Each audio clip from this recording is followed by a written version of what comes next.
चलिए, तो हम लोग काकतीय वंश पढ़ रहे थे। बस्तर के इतिहास का काकतीय वंश के अंतर्गत जितने भी शासक हैं उनके बारे में मैंने आपको समझा दिया था। जैसे कि यहाँ पर हम लोगों ने स्वतंत्र शासकों के बारे में बात किया था, अन्नम देव, फिर यहाँ पर और बहुत सारे शासक आए, फिर यहाँ पर अजमेर सिंह हम लोगों ने देखा था। इसके बाद मराठाधीन चले गए, मराठाधीन या फिर आंग्ल मराठाधीन चले गए, जिसमें दरियादेव हम लोगों ने देखा, महिपाल देव, भूपाल देव, ये 3 शासक है जो कि मराठाधीन और आंग्ल मराठाधीन रह करके शासन किए। इसके बाद ब्रिटिश कालीन मतलब ब्रिटिशों के अधीन रह करके जो शासक हैं, भैरम देव, रुद्र प्रताप देव, प्रफुल्ल कुमारी देवी, प्रवीर चंद्र भंज देव, इस प्रकार से ये शासक हैं। तो इन सब के बारे में हम लोगों ने पिछले क्लास में डिटेल में बात किया था, कैसे कैसे कौन कौन से शासक हैं और कौन कौन से शासक क्या क्या काम किए थे, वो सभी चीज़ों को हम लोगों ने विस्तार से समझ लिया है। अब इन्हीं शासकों के समय में बस्तर में बहुत सारे जनजाति विद्रोह हुआ है। जनजाति विद्रोह, इन्हीं जनजाति विद्रोह को एक एक करके समझना है। जैसे कि अजमेर सिंह के समय में हलवा विद्रोह हुआ था, इसके बारे में थोड़ा बहुत मैं आपको समझाया हुआ था। और फिर यही हलवा विद्रोह जब समाप्त हुआ उसके बाद जो काकतीय वंश है वो मराठों के अधीन चला गया। मराठों के अधीन पहली बार काकतीय वंश कब गया? हलवा विद्रोह जब समाप्त हुआ, अजमेर सिंह की जब मृत्यु हुई 1777 में, तब फिर 78 से ये जो काकतीय वंश है वो मराठों के अधीन चला गया। ठीक है, जिस समय दरियादेव शासन कर रहे थे। तो इस प्रकार से इसको हम लोगों ने समझा था। अब जब दरियादेव आए तो वहाँ पर एक भोपालपट्टनम संघर्ष हम लोगों ने देखा, परलकोट विद्रोह यहाँ पर महिपाल देव के समय देखा, भोपाल देव के समय तारापुर विद्रोह देखा, मेरिया विद्रोह देखा, और बाकी ये सभी विद्रोह इस प्रकार से हम लोगों ने समझा हुआ था। तो यहाँ पर शासकों का नाम आपको याद रखना है कि बस्तर वाले क्षेत्र में शासक कौन थे जिस समय ये विद्रोह हुए हैं। अब इस विद्रोह का कारण या तो मराठे हो सकते हैं, या तो स्वयं ये जो काकतीय वंश के जो शासक हैं वो हो सकते हैं, या तो जो ब्रिटिश हैं वो हो सकते हैं। मतलब कि कोई भी इसके कारण हो सकते हैं। और अलग अलग जो भी यहाँ पर जो विद्रोह हुआ है, अलग अलग विद्रोह में अलग अलग इसके जो कारण है उसको हम लोग देखने वाले हैं। कुछ जगह पर अंग्रेज वहाँ पर कारण बने हैं, अंग्रेजों के विरोध में हुआ है, कुछ जगह पर मराठों के विरोध में हुआ है, तो कुछ जगह पर वहाँ के जो शासक हैं उनके विरोध में हुआ है। ठीक है, तो ऐसे टाइप के जो भी चीज़ें हैं आगे इसको हम लोग देखने वाले हैं। देखिए, तो सबसे पहले यहाँ पर हलवा विद्रोह को हमको समझना है। ठीक है, हलवा विद्रोह क्या है उसको समझना है। अब आप लोग चाहो तो देखो, ये तो जितने भी शासक हैं उनका नाम तो आपको याद हो जाएगा, है ना। सिंपल यहाँ पर देखा जाए तो ज़्यादा नहीं, 5-6 ही शासक हैं। अजमेर सिंह के समय यहाँ पर हलवा विद्रोह हो गया। देखो, हलवा विद्रोह जैसे कि आप देखेंगे तो ये बस्तर वाले क्षेत्र में, ठीक है, ये बस्तर वाले क्षेत्र में इस प्रकार से ये मतलब जगदलपुर वाला जो क्षेत्र है वहाँ पर जो काकतीय वंश का शासक था, मतलब शासन चल रहा था, उस समय हुआ है। भोपालपट्टनम संघर्ष जब हम लोग देखते हैं तो भोपालपट्टनम संघर्ष यहाँ पर ये भोपालपट्टनम वाला क्षेत्र है ना। बीजापुर का जो भोपालपट्टनम वाला क्षेत्र है, यहाँ पर भोपालपट्टनम संघर्ष हो गया। यहाँ पर हलवा विद्रोह हम लोगों ने देख लिया। परलकोट विद्रोह देखते हैं तो ये वाले क्षेत्र में परलकोट का परगना है ना। परलकोट का जो परगना है मतलब नारायणपुर वाले क्षेत्र में, तो यहाँ पर परलकोट विद्रोह हो गया। अबूझमाड़ वाला जो क्षेत्र है ना, अबूझमाड़िया जनजाति जहाँ पर है, उन्हीं के द्वारा यहाँ पर परलकोट विद्रोह किया गया था, है ना, ज्ञान सिंह के नेतृत्व में। तो इस प्रकार से परलकोट विद्रोह देखते हैं। तारापुर विद्रोह देखते हैं, ये बस्तर वाले क्षेत्र में ही इस प्रकार से, है ना, इधर कहीं पर एक तारापुर परगना इस प्रकार से बना लीजिए, तो तारापुर का विद्रोह हम लोग इस प्रकार से देखते हैं। फिर मेरिया विद्रोह देखते हैं। दंतेवाड़ा में पहले एक नरबलि प्रथा प्रचलित था। नरबलि प्रथा यहाँ पर प्रचलित था। ठीक है, नर का बलि दे दिया जाता था, लोगों को बलि चढ़ा दिया जाता था।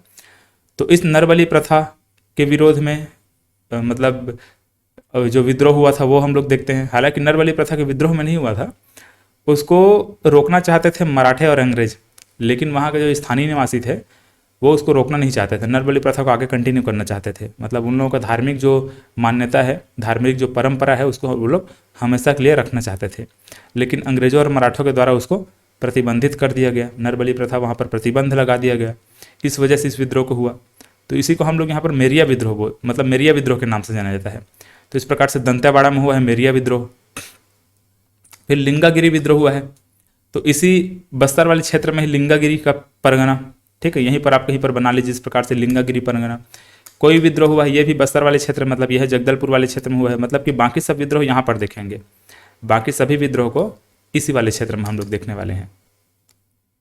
ऐसे ऐसे ये लिंगागिरी विद्रोह है, इस प्रकार से लिंगागिरी विद्रोह, कोई विद्रोह,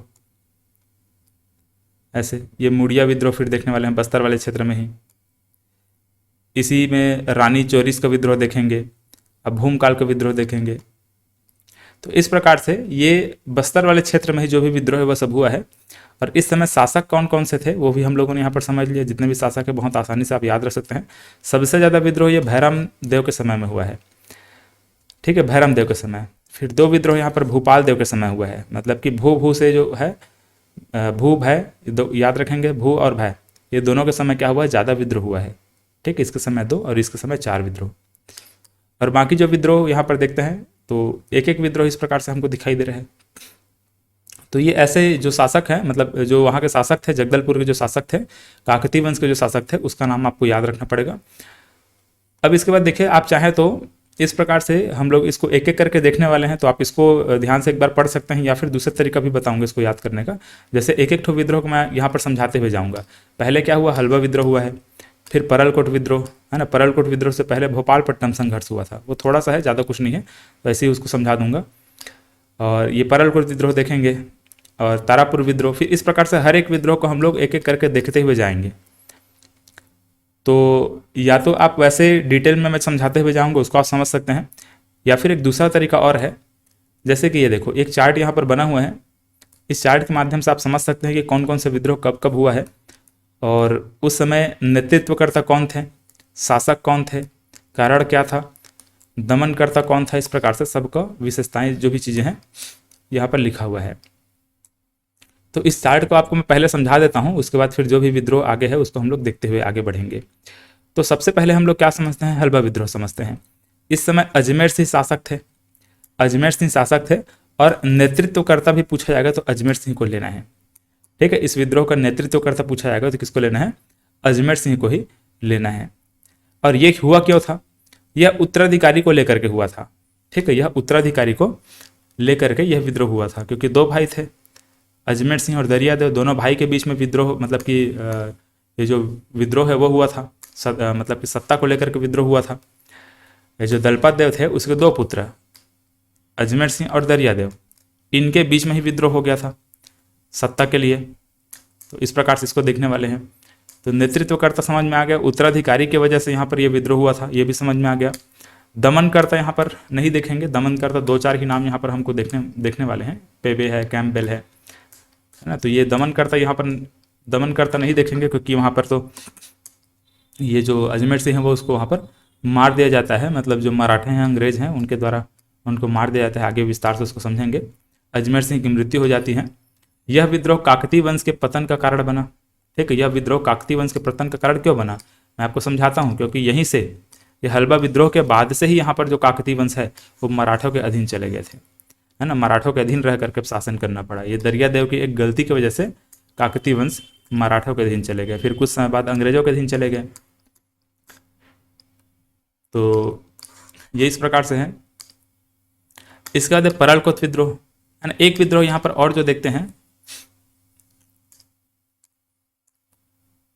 परलकोट विद्रोह से पहले हम लोग भोपालपट्टनम संघर्ष देखते हैं, ठीक है। भोपालपट्टनम संघर्ष, तो ये वाला जो क्षेत्र है भोपालपट्टनम, इसी कहते हैं। भोपालपट्टनम मतलब कि बीजापुर में है भोपालपट्टनम, सर्च करेंगे तो आपको मिल जाएगा, बीजापुर में भोपालपट्टनम है। तो ये जो भोपालपट्टनम है, इस भोपालपट्टनम में एक अंग्रेज अधिकारी जेटी ब्लंट, ठीक है। तो जेटी जो ब्लंट है, नाम याद रखेंगे, ठीक है। इसको हम लोगों ने, मैं जब सूबेदार आपको पढ़ाया था, सूबेदारी व्यवस्था मैंने छत्तीसगढ़ में जब बताया था, मराठा जब काल में पढ़ा रहा था, तो वहाँ पर जेटी ब्लंट के बारे में मैंने बात किया था, है ना। विट्ठल राव दिनकर के समय हम लोगों ने देखा था। तो जो जेटी ब्लंट है, ये जेटी ब्लंट इस प्रकार से, ये बस्तर वाले क्षेत्र से, मतलब ये जो भोपालपट्टनम है, भोपालपट्टनम से इस प्रकार से इधर बस्तर वाले क्षेत्र में प्रवेश करना चाहते थे, है ना। बस्तर वाले क्षेत्र में इस प्रकार से आकर के प्रवेश करना चाहते थे, लेकिन इस तरह से प्रवेश नहीं कर पाए। वहाँ के जो स्थानीय लोग हैं वो इसको वहीं पर रोक लिए, मतलब कि यहीं पर रोक लिए। स्थानीय लोगों ने इस जेटी ब्लंट को आगे बढ़ने ही नहीं दिया। मतलब ये जो भोपालपट्टनम है, ठीक है, ये जो भोपालपट्टनम है यहाँ पर, इस भोपालपट्टनम से आगे बढ़ने ही नहीं दिया जेटी ब्लंट को। तो यही जो विद्रोह है वो कहलाता है भोपालपट्टनम का संघर्ष। ये हुआ कब था? 1795 में। तो 1795 में आप देखेंगे हल्बा विद्रोह के बाद हो रहा है ये, ठीक है। हल्बा विद्रोह के बाद ये घटनाएं जो भी हैं वो हो रही हैं। तो स्थानीय लोगों ने जेटी ब्लंट का रास्ता रोक लिया था और उसको बस्तर वाले क्षेत्र में प्रवेश नहीं करने दिया, और जेटी ब्लंट फिर वापस वहीं से लौट गया, ठीक है, वापस उसको जाना पड़ा। तो इस प्रकार से ये जो भोपालपट्टनम संघर्ष है इसमें तो ज़्यादा कुछ हुआ नहीं, तो इसमें समझाने वाली चीज़ें नहीं है, बस याद रखेंगे किसके विद्रोह में, मतलब किसके विरोध में हुआ था। तो अंग्रेज अधिकारी जेटी ब्लंट के विरोध में इसको किया गया था। कब हुआ था? तो 1795 में हुआ था। चलिए अब देखिए इसके बाद अगला जो विद्रोह हम लोग देखते हैं, यहाँ पर परलकोट का विद्रोह देखते हैं। 1824-25 में ये विद्रोह हुआ था। महिपाल देव जिस समय शासक था उस समय हुआ था, है ना। मतलब ये देखो 1824-25 में हुआ है परलकोट का विद्रोह। महिपाल देव जिस समय शासक था उस समय हुआ है, और इसके जो नेतृत्व करता है उसका नाम है गेंद सिंह, ठीक है, नाम याद रखेंगे। अब इसको आप ट्रिक बनाकर भी याद रख सकते हैं। जैसे कि हम लोग जब गेंद खेलते हैं छत्तीसगढ़ी में बोलते हैं ना, जब गेंद जब बैट से जब जोर से लगता है, जोर से पड़ता है, तो उसे क्या बोलते हैं? जोर से परिस, ऐसे बोलते हैं। तो ये गेंद और पर इस प्रकार से है। तो छत्तीसगढ़ी में ऐसे इसको रिलेट करके याद रख लेंगे। तो गेंद से ऐसे परल, पर को याद रख लेना है ना, गेंद पर, परल कोट, ऐसे टाइप का। और इसके बाद देखिए अगला क्या है, 1842 में हुआ था तारापुर विद्रोह, ठीक है, 1842 में। अच्छा इसको देखिए, इसका फिलहाल तो डिटेल में आपको बाद में समझाऊंगा। ये जो परलकोट वाला जो परगना था, परलकोट वाला परगना नारायणपुर वाला क्षेत्र है वहाँ पर, तो परलकोट वाले परगना में ये विद्रोह हुआ था। अबुझ माड़िया जनजाति वहाँ पर रहते हैं। नारायणपुर वाले क्षेत्र आप जानते हैं कि अबुझ माड़िया जनजाति का पूरा वो गढ़ है। तो अबुझ माड़िया जनजातियों को शोषण मुक्त करना इस विद्रोह का मुख्य उद्देश्य था। दमनकर्ता बेबे देखने वाले हैं। और इस विद्रोह में एक चीज़ हुआ था जिसको आपको याद रखना पड़ेगा, ये बहुत इंपॉर्टेंट हो जाता है, कि 20 जनवरी 1825 को गेंद सिंह को फांसी दे दिया जाता है, ठीक है। ये पॉइंट बहुत इंपॉर्टेंट, इसको याद रखेंगे। तो 20 जनवरी 1825 को गेंद सिंह को फांसी दे दिया जाता है, और इसको हम छत्तीसगढ़ के प्रथम शहीद के रूप में जानते हैं। छत्तीसगढ़ स्वतंत्रता संग्राम का प्रथम शहीद अगर पूछा जाएगा तो इसको नहीं लेना है आपको। जब हम लोग 1857 देखेंगे तो हम लोग क्या देखने वाले हैं, वीर नारायण सिंह, ठीक है, वीर नारायण सिंह के बारे में बात करेंगे। तो वीर नारायण सिंह को जब फांसी दिया गया था तो उसको हम लोग पढ़ते हैं छत्तीसगढ़ स्वतंत्रता संग्राम का प्रथम शहीद, ठीक है। सोना खान के जमींदार वीर नारायण सिंह को जो फांसी दिया जाता है उसको हम लोग छत्तीसगढ़ स्वतंत्रता संग्राम का प्रथम शहीद बोलेंगे। लेकिन छत्तीसगढ़ का प्रथम शहीद बोला जाएगा या फिर बस्तर का प्रथम शहीद पूछा जाएगा तो गेंद सिंह को याद रखेंगे, ठीक है। बस्तर का प्रथम शहीद कौन? गेंद सिंह। या फिर छत्तीसगढ़ का पहला शहीद कौन है? गेंद सिंह है। तो 20 जनवरी 1825 को इनको फांसी दिया जाता है, ठीक है। और ये जो परलकोट के जमींदार थे ना, ये गेंद सिंह थे, ये परलकोट के जमींदार थे, और इन्हीं के नेतृत्व में वहाँ के जो स्थानीय लोग हैं, मतलब कि जो अबुझ माड़िया जो जनजाति थे, उन्हीं ने विद्रोह इसको किया था, ठीक है। परलकोट के विद्रोह के नाम से इसको जाना जाता है। अगला हम लोग तारापुर विद्रोह देखने वाले हैं। तो तारापुर विद्रोह का कैसे याद रखेंगे? ये तारा है और दल है ना। तो तारों का दल, आसमान में देखते हैं तो बहुत सारे तारा जब एक साथ दिखाई देते हैं तो तारों का दल देखते हैं ना। तो दलगंजन सिंह के नेतृत्व में ये विद्रोह हुआ था, तारापुर विद्रोह। तो बस्तर वाले क्षेत्र में एक परगना था, तारापुर परगना, उसी तारापुर परगना में ये विद्रोह हुआ था। तो ये जो दलगंजन सिंह है इन्होंने इसका नेतृत्व किया था। तो इस नाम को याद रखेंगे, दलगंजन सिंह, तारों का दल। और यह विद्रोह हुआ था कर बढ़ाने के विरोध में, है ना। कर बढ़ा गया था, उस परगने में कर बढ़ा दिया गया था अंग्रेजों द्वारा। तो उसको कम करवाने के विद्रोह में मतलब कि उसको कम कराने के लिए यह विद्रोह हुआ था। इसका देखो मेरिया विद्रोह, ठीक है। 42 में ही क्या देखते हैं, मेरिया विद्रोह। तो इसका तो ये शासक हम लोग भूपाल देव ये तो हम लोग पढ़ चुके हैं पहले भी। यहाँ पर देखो हिड़मा मांझी, ठीक है, हिड़मा मांझी। और ये जो विद्रोह हुआ था ये नरबली प्रथा समाप्ति के विरोध में हुआ था, ठीक है। ऐसे आप कह सकते हैं। देखो मैंने आपको समझाया भी कि अंग्रेज और मराठा चाहते थे कि नरबली प्रथा को समाप्त कर दिया जाए। जो दंतेवाड़ा है वहाँ पर जो दंतेश्वरी माता का मंदिर है वहाँ पर नरबली प्रथा को समाप्त कर दिया जाए। लेकिन वहाँ के जो जनजाति हैं, वहाँ के जो स्थानीय लोग हैं, वो चाहते थे कि नरबली प्रथा को आगे हम हमारा जो धार्मिक आस्था है उसके रूप में हम मानते ही चलेंगे, मतलब वहाँ नरबली प्रथा चालू मतलब लागू रहना चाहिए, वहाँ पर होना चाहिए, ऐसा टाइप उनका मानना था।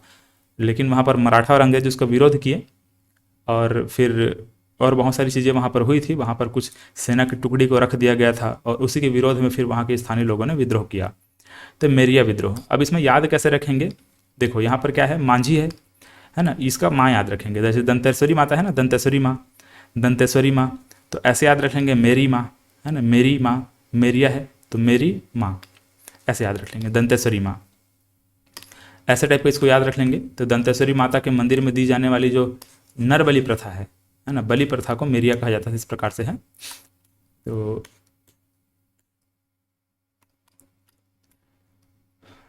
इस प्रकार से ये 1942 का ये हुआ। इसके बाद यहाँ पर देखो 1856, तो 1856 में लिंगागिरी विद्रोह हुआ, है ना, लिंगागिरी विद्रोह। और ये भैरम देव इसको जानते हैं कि इसका मतलब ये शासक थे, और ध्रुवा राव, ठीक है, ध्रुवा राव माड़िया, तो इसके नेतृत्व में ये विद्रोह हुआ था, लिंगागिरी विद्रोह। तो अब इसको आप चाहें तो किसी भी तरीके से कुछ ट्रिक बनाकर याद रख लो, है ना, फिलहाल तो इसका कुछ ट्रिक ऐसा नहीं बन रहा है, लेकिन देख लो इसको, ठीक है। चलिए इसको बाद में फिलहाल देखेंगे, है ना, क्या इसका कारण था पूरा, उसको जब डिटेल में पढ़ते जाएंगे तो वहाँ पर देखेंगे। फिर यहाँ पर कोई विद्रोह हुआ है, तो कोई से याद रखेंगे नागुल दोरला, नेतृत्व करता कौन, नागुल दोरला। तो बोलते हैं ना जब भी कुछ हो जाता है मानकर चलो, तो कोई नहीं ऐसे बोलते हैं, कोई बात नहीं, कोई ना, ऐसे कोई ना, है ना, ऐसे तो कोई ना, तो ना से नागुल दोरला और कोई से कोई विद्रोह। साल वृक्ष के कटाई के विद्रोह में हुआ, के विरोध में हुआ था, ठीक है। वहाँ के जो अंग्रेज जब धीरे धीरे साल वृक्ष का कटाई करना शुरू कर दिए थे, साल वृक्ष का कटाई को रोकने के लिए फिर वहाँ के स्थानीय लोगों द्वारा नागुल दोरला के नेतृत्व में इस विद्रोह को किया गया था, है ना। तो ये भी याद है, साल वृक्ष के कटाई के विरोध में हुआ था।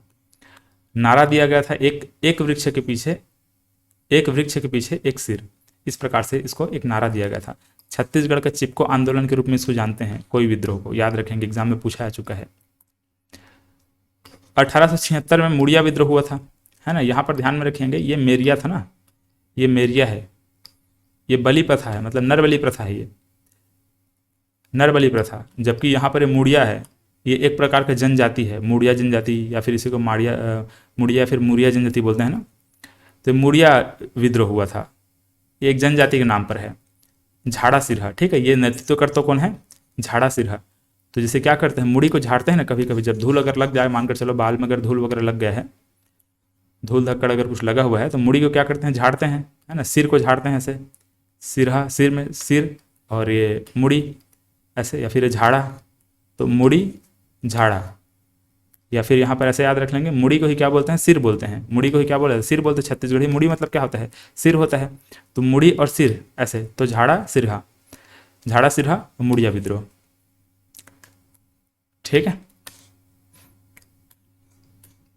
चलिए इसका देखो यहाँ पर भूमकाल विद्रोह 1910 में देखते हैं, ठीक है, ये लास्ट विद्रोह देखते हैं, इसको लास्ट विद्रोह है भूमकाल विद्रोह, रुद्र प्रताप देव के समय हुआ है। गुंडाधुर, इसको भी याद रखेंगे, बहुत इंपॉर्टेंट है ना। तो ये जब हम लोग धूम मूवी जानते हैं ना, धूम धूम इस प्रकार से, तो उसमें जितने भी जो हीरो थे या गुंडा थे, समझ ही नहीं आता कि कौन हीरो थे कौन गुंडा थे, हीरो ही क्या हुआ, गुंडा बन गए थे, तो गुंडा याद रखना ऐसे, गुंडाधुर, है ना, गुंडाधुर, भूमकाल विद्रोह ऐसे। तो और इसके कारण बहुत सारे कारण थे, देखेंगे बहुत सारे जो शोषण की नीति थी अंग्रेजों का, उसके वजह से यह विद्रोह हुआ था, और इसमें जो भी डिटेल है आगे उसको देखने वाले हैं। चलिए कभी कभी प्रतीक पूछ लिया जाता है कि कौन से विद्रोह में कौन सी वृक्ष की टहनी का प्रतीक चिन्ह के रूप में बनाया गया था, ऐसा टाइप को इसको पूछ लिया जाता है। तो जैसे कि हम लोग यहाँ पर एक आम की टहनी देखने वाले हैं, ठीक है, आम की टहनी इस विद्रोह में देखेंगे, मुड़िया विद्रोह में। और यह वैसे यहाँ पर लाल मिर्च और आम की टहनी देखने वाले हैं। तो ऐसे टाइप की कुछ कुछ चीज़ें हैं जिसको हम लोग आगे जब डिटेल में पढ़ते जाएंगे तब देखेंगे, ठीक है। अभी फिलहाल इस चार्ट को आप लोग अच्छे से समझिए, इसमें जो जो चीज़ें दी हुई है उसको आप लोग अच्छे से ध्यान से देख लीजिए, क्या क्या इंपॉर्टेंट है क्या इंपॉर्टेंट नहीं है, इसको आप देखेंगे तभी समझ में आएगा। देखिए अब यहाँ पर हल्बा विद्रोह से हम लोग शुरू करने वाले हैं। तो हल्बा विद्रोह हम लोग जानते हैं 1774 से लेकर के 78 तक हुआ था, इस प्रकार से, ठीक है। यहाँ पर ये जो डेट दिया हुआ है यहाँ पे ये वाला ये मराठों के बारे में बात किया जा रहा है, क्योंकि अभी बीच में मराठा भी यहाँ पर मतलब इस विद्रोह में शामिल हो जाएगा, इसी वजह से यहाँ पर इसको दिया गया है।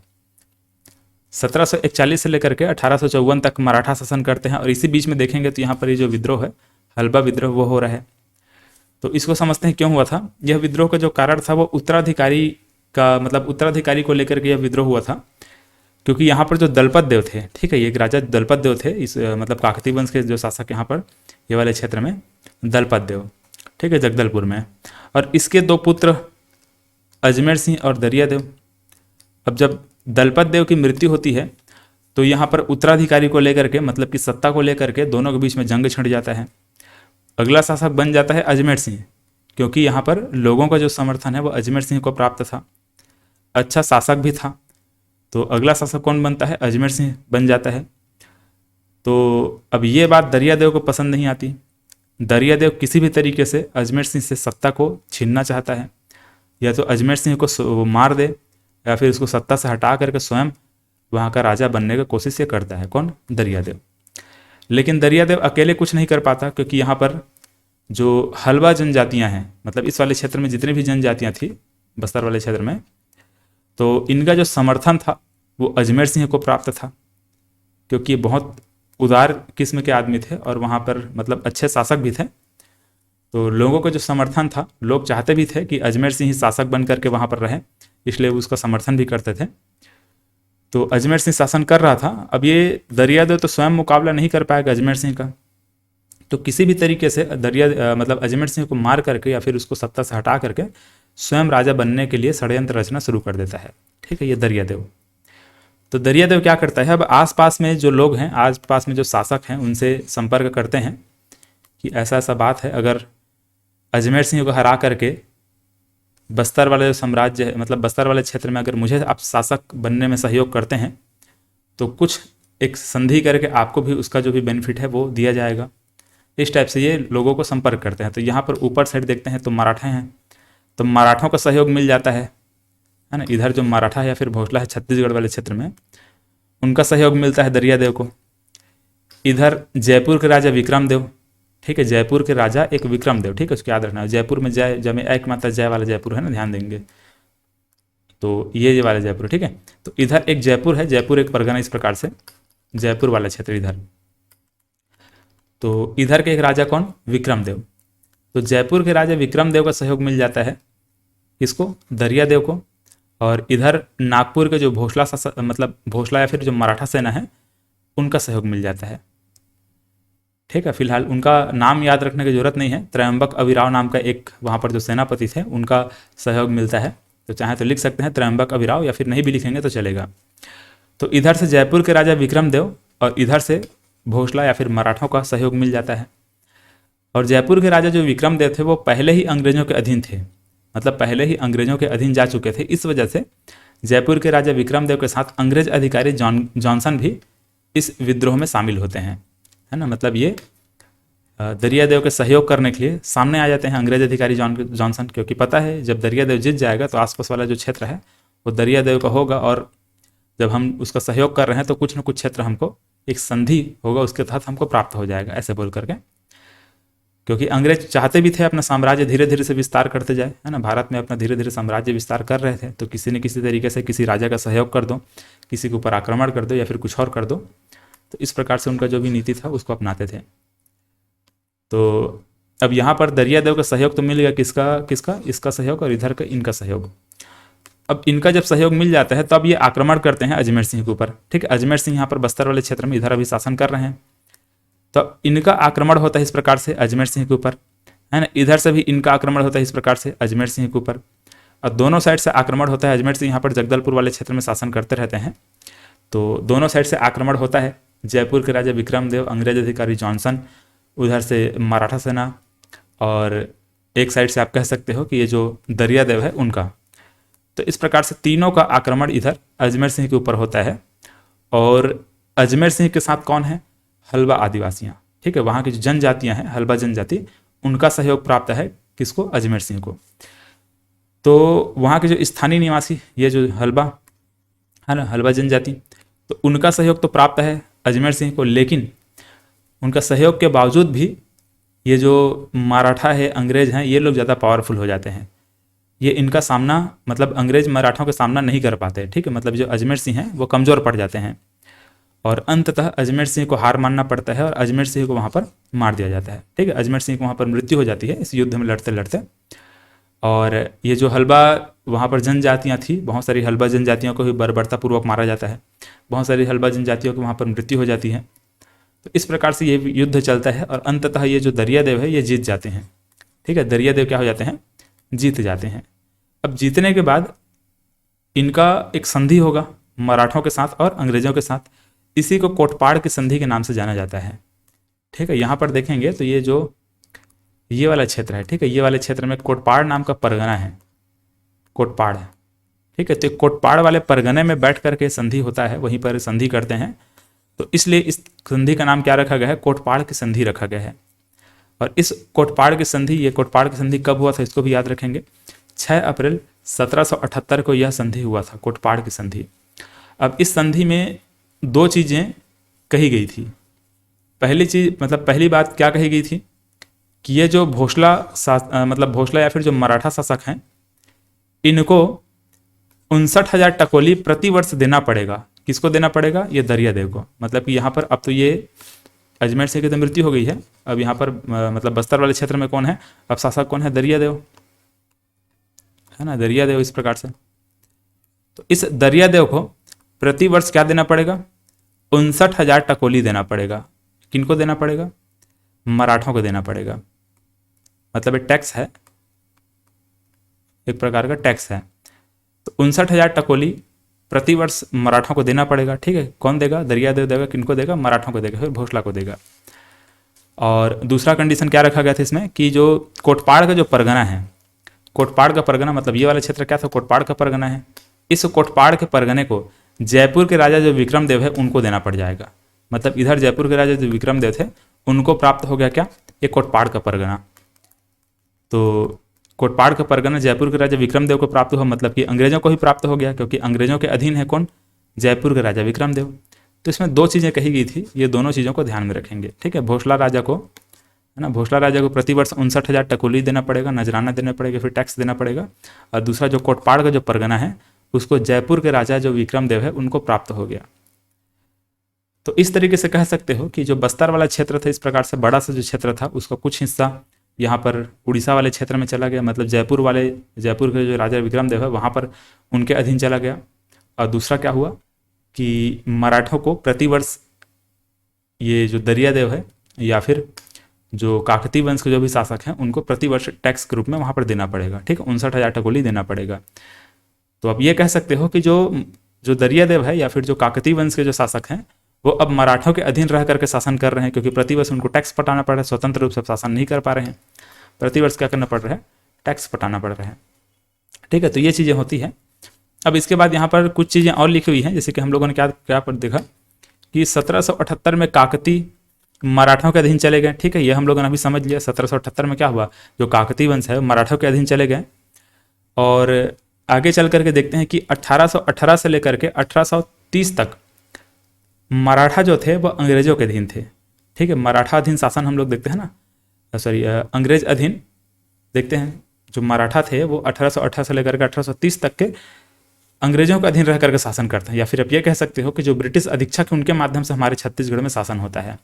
मतलब कि अंग्रेज ही शासन करते हैं, क्योंकि रघुजी तृतीय अल्पवयस्क थे। आप लोगों ने मराठा वाला वीडियो अगर देखा होगा तो वहाँ पर मैंने बहुत अच्छा समझाया हुआ है, उसको एक बार जा करके देखिएगा। तो रघुजी तृतीय के अल्पवयस्क के होने की वजह से वहाँ पर 1818 से लेकर 1830 तक के अंग्रेजों के जो ब्रिटिश अधीक्षक है उनके माध्यम से हमारे छत्तीसगढ़ में मतलब शासन चलता है। तो ये कह सकते हैं कि इस दौरान 1818 से लेकर 1830 के दौरान में जो अंग्रेज हैं उनका आना जाना है, फिर हमारे छत्तीसगढ़ में जो शासन है वो संचालित किया जाता है अंग्रेजों के माध्यम से। तो इसी दौरान क्या होता है, 1878 से लेकर 1830 के बीच में ही इधर जब ब्रिटिश शासन करते रहेंगे छत्तीसगढ़ वाले क्षेत्र में, तो बीच बीच में उनका आना जाना यहाँ कहाँ लगा रहेगा, ये बस्तर वाले क्षेत्र में लगा रहेगा। तो बस्तर वाले क्षेत्र में हमेशा ये अंग्रेजों का जो हस्तक्षेप है वो होना शुरू जब हो जाएगा, तो इस वाले क्षेत्र में जो जनजाति जो लोग थे उनके बीच में मतलब उनका आगमन या फिर जो अंग्रेज हैं उनका आना जाना ये पसंद नहीं आता है, उनको शोषण होना शुरू हो जाता है। जनजातियों को जब शोषण होना शुरू होता है फिर वो लोग विद्रोह करना शुरू कर देते हैं। तो इसी बीच में हम लोग देखने वाले हैं, ये जो 1818 से लेकर के 1830 के बीच में हम लोग अभी देखने वाले हैं 1824, इस मतलब 1824-25 में ये परलकोट वाला जो क्षेत्र है, नारायणपुर वाला क्षेत्र, इस वाले क्षेत्र में, परलकोट वाले क्षेत्र में पहला विद्रोह, मतलब यहाँ पर एक विद्रोह शुरू हो जाएगा। पहला नहीं कहेंगे, लेकिन ये वाले क्षेत्र में अब क्या हो जाएगा, विद्रोह प्रारंभ हो जाता है। ठीक है, परलकोट वाले क्षेत्र में विद्रोह शुरू हो जाता है। तो देखो ये क्या लिखा हुआ है और आगे, तो 1818 से लेकर 1830 तक मराठा अंग्रेजों के अधीन रहे एवं छत्तीसगढ़ में ब्रिटिश अधीक्षकों के माध्यम से शासन संचालित हुआ और अंग्रेज छत्तीसगढ़ के साथ ही साथ बस्तर क्षेत्र में भी दखल देने लगे। ठीक है, तो अंग्रेज इस प्रकार से इधर से बस्तर वाले क्षेत्र में भी दखल देना शुरू कर दिए थे। तो इसी वजह से फिर अगला जो विद्रोह हम लोग पढ़ने वाले हैं, यहाँ पर परलकोट को विद्रोह देखेंगे। देखिए अब यहाँ पर परलकोट को विद्रोह को, तो परलकोट के विद्रोह मैंने आपको पहले भी समझाया हुआ है, इसको कैसे याद रखना है। परलकोट में यहाँ पर को याद रखना और गेंद सिंह को याद रखना। ठीक है, गेंद पर ऐसे टाइप से याद रखेंगे। ये फिर ऐसे गेंद बना लीजिए, है ना, ऐसे गेंद होता है बॉल क्रिकेट खेलने का, उसको दो पर निकाल दीजिए, पंख निकाल दीजिए ऐसे, है ना, ऐसे टाइप से, जैसा भी।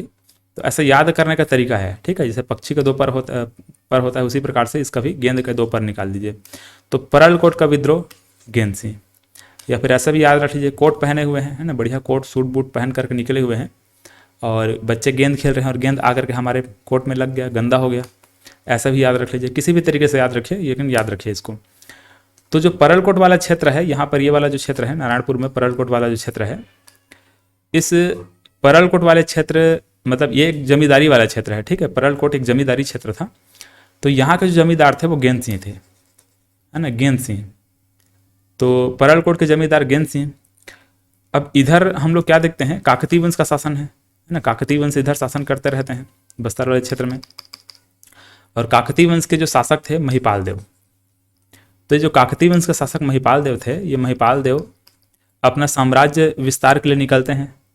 हालांकि देखा है तो बस्तर वाले क्षेत्र में इस प्रकार से नहीं पूरा काकतीय वंश का ही शासन था, लेकिन छोटे छोटे क्षेत्र में कोई जमींदारी वगैरह, मतलब जमींदार छोटे छोटे शासन कर रहे हैं। तो काकतीय वंश के जो शासक हैं महिपाल देव, वो अपना साम्राज्य विस्तार करने के लिए इस प्रकार से इधर जब पहुंचते हैं, ये जो परलकोट वाला क्षेत्र है वहां पर, तो ठीक है, यहाँ पर इस प्रकार से जब साम्राज्य विस्तार के लिए निकलते हैं काकतीय वंश का शासक महिपाल देव, तो परलकोट वाले क्षेत्र में जब पहुंचते हैं तो वहां पर गेंद सिंह शासन करते रहते हैं, है ना। गेंद सिंह यहाँ पर क्या करते रहते हैं, शासन करते रहते हैं। ठीक है, यहाँ पर कौन है, गेंद सिंह है। तो गेंद सिंह खुशी खुशी ये जो महिपाल देव है इसका अधीनता को स्वीकार कर लेता है।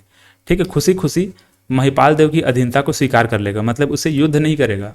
गेंद सिंह अपने आप को रक्षा करना या फिर अपने आप को वहाँ पर युद्ध करने के लिए तैयार नहीं करेगा, बल्कि क्या करेगा गेंद सिंह, महिपाल देव को, मतलब महिपाल देव को जो भी साम्राज्य विस्तार की नीति है उसको स्वीकार कर लेगा और उसके अधीन चला जाएगा। मतलब गेंद सिंह अब किसके अधीन चला गया, इनके अधीन से चला गया। मतलब कि ये कह सकते हो कि जो परलकोट के जो जमींदार हैं, परलकोट के जमींदार किसके अधीन खुशी खुशी चले गए, इनके अधीन चले गए। किनके अधीन, काकतीय वंश के अधीन।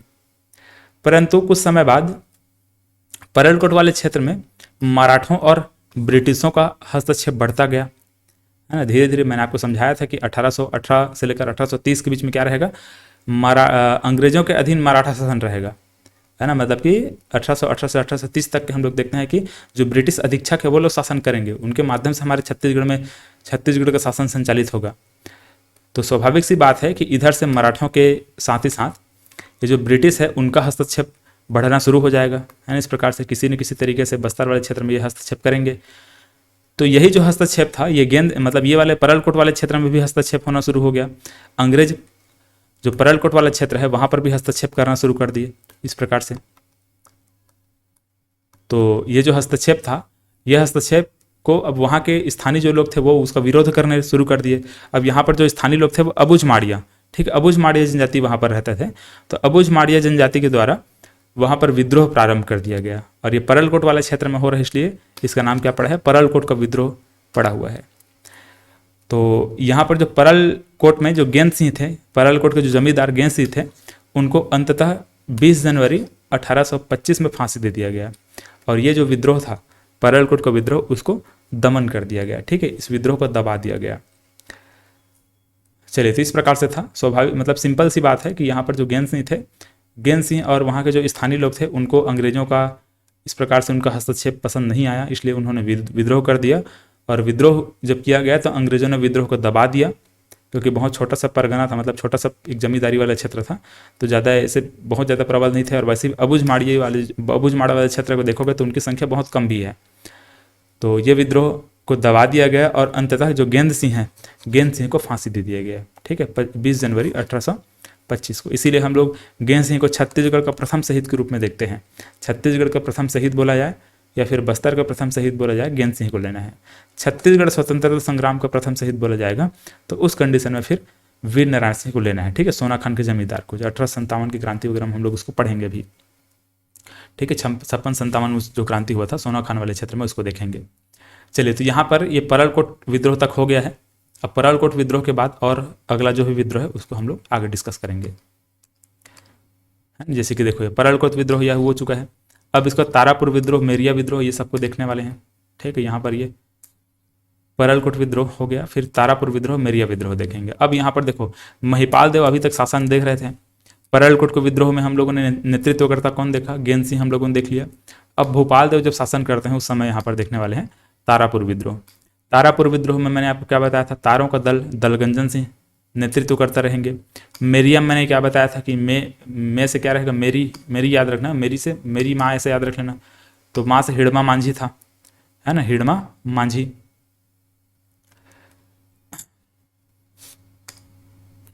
ठीक है, मेरिया में क्या था? ये हिड़मा मांझी नेतृत्व करता। तो ऐसे इनका शासकों का नाम उतना इंपॉर्टेंट नहीं है जितना उनका नेतृत्वकर्ता इंपॉर्टेंट हो जाते हैं। तो नेतृत्वकर्ता को अच्छे से रट के याद रखिएगा, अच्छे से ट्रिक वगैरह बनाकर याद रखेंगे। लिंगागिरी में याद रखेंगे ध्रुवा मांझी, हम लोग जानते हैं, ध्रुवा राव जानते हैं, कहाँ है? ध्रुवा राव माड़िया। ठीक, मांझी नहीं है, ध्रुवा राव माड़िया है लिंगागिरी में। फिर कोई विद्रोह में जानते हैं ना से नागुल दोरला, कोई ना ऐसे बोलते हैं, नागुल दोरला।